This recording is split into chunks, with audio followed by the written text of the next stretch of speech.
Welcome to Geetha's Telugu stories.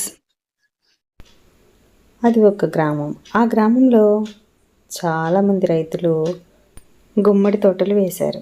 అయితే వారు ఉదయాన్నే తోటకొచ్చి తోట పని ముగించుకొని సాయంత్రానికి ఇళ్ళకి వెళ్ళిపోయేవాళ్ళు. అయితే ఇలా కొంతకాలం గడిచాక చక్కగా కాపు వచ్చింది. గుమ్మడికాయలన్నింటినీ కూడా కోసి అక్కడ పక్కనే ఉన్న గోడౌన్లో ఉంచారు. రంగయ్య, ఈ ఏడాది కాపు బాగా కాచింది. ఇప్పటికే చీకటైనందువల్ల మనం రేపు ఉదయాన్నే ట్రాక్టర్లలో సరుకంతటినీ కూడా పట్టణానికి తీసుకుని వెళ్ళి మంచి ధరకు అమ్ముకొని వద్దాము. ఏమంటారు అని సుబ్బయ్య అన్నాడు. అవునవును, రేపు ఉదయాన్నే తీసుకొని వెళ్దాము అనుకుని రైతులు అక్కడి నుంచి బయలుదేరి తమ తమ ఇళ్ళకి వెళ్ళిపోయారు.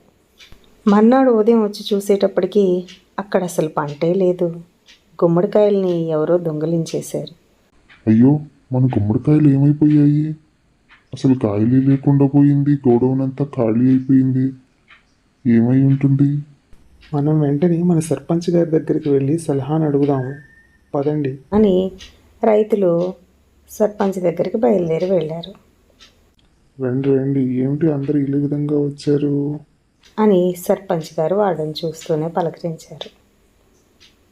అప్పుడు ఒక రైతు, సర్పంచ్ గారు, మేము గోడౌన్లో దాచిన గుమ్మడికాయల్ని ఎవరో దొంగిలించారండి.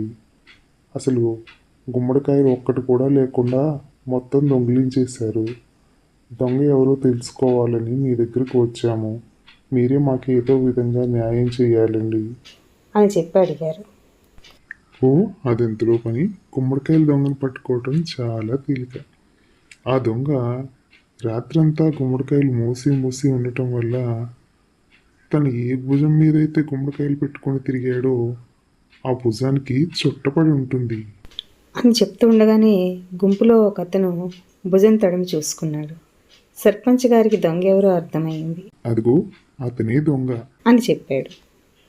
ఊరు వారంతా నిలదీసేటప్పటికీ అతను దొంగతనాన్ని ఒప్పుకున్నాడు. గుమ్మడికాయల దొంగ ఎవరు అంటే భుజాలు తడుముకున్నట్లు అనే దానుడి దీని నుండే వచ్చింది. ఈ కథ కనుక మీకు నచ్చినట్టయితే తప్పకుండా లైక్ చేయండి, షేర్ చేయండి, కామెంట్ చేయండి. కొత్తగా ఛానల్ని చూస్తే ఇంకా సబ్స్క్రైబ్ చేసుకునే వారు ఉంటే ఛానల్ని సబ్స్క్రైబ్ చేసుకొని సపోర్ట్ చేయండి. Thanks for watching.